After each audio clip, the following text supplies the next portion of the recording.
បាទសូមជម្រាបសួរពុកម៉ែបងប្អូនថ្ងៃនេះដែរមានវីដេអូចំណេះដឹងមួយមកចែករំលែកអំពីរបៀបចូលទៅលុប share ពីគេម្ដងបានទាំងអស់តើបងប្អូនណាខ្លះចង់បើកមុខងារអាជីពរកប្រាក់ចំណូលពី Facebook ហើយបាន share រូបភាពវីដេអូពីគេច្រើនដល់ថ្នាក់លុបម្ដងមួយមិនអស់អញ្ចឹងមុននឹងចូលទៅទូរស័ព្ទរបស់យើងទាំងអស់គ្នាសូមបងប្អូនជួយចុច like share និង subscribe channel YouTube ម្នាក់មួយផងដើម្បីទទួលបានចំណេះដឹងថ្មីៗជាច្រើនបន្ថែមទៀត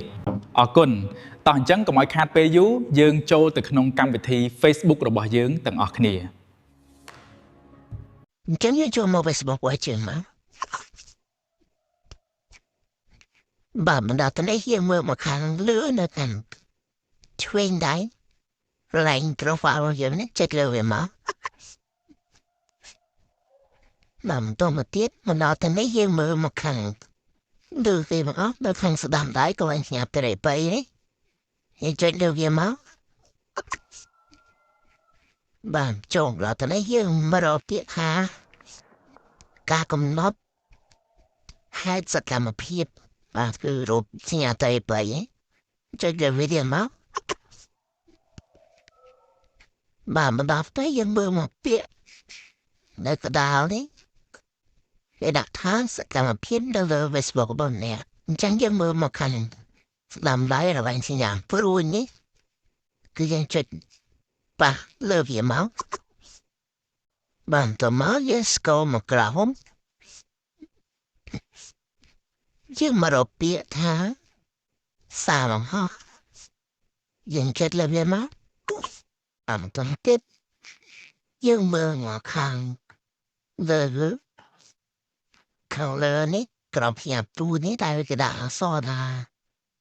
សារបង្ហោះរូបថតនិងវីដេអូរបស់អ្នក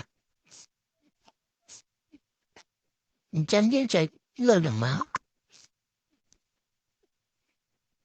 បាទមកទីទៅការរំចាំផ្លេតទៅសារវាពុំទៅសូបាទនេះគឺវីដេអូទាំងអស់ដែលយើងផុសឲ្យនឹង share អញ្ចឹងបើសិនជាបងប្អូនពីមុនណាបងប្អូនចង់លុបវីដេអូឡើងថាបងប្អូនយកវីដេអូដែលយកមកពីគេឬក៏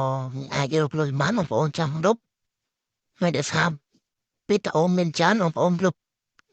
ដងមួយរៀងច្រើនលុបអស់ខ្ញុំបងប្អូនអាចចូលមកកន្លែងនេះបើបងប្អូនចង់លុបអស់គឺក៏បងប្អូនចង់លុបមួយបងប្អូនចុចមួយចែកខមមិនដែរបាទហើយបើសិនជាបងប្អូនចង់លុបទាំងអស់បងប្អូន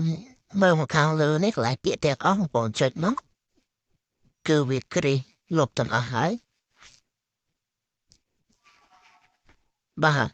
ចឹងវីដេអូនេះគឺវីដេអូដែលខ្ញុំទៅផុសឲ្យនឹង share អញ្ចឹងខ្ញុំមិនលុបទេគាត់ថាឧទាហរណ៍បងប្អូនមើលទេ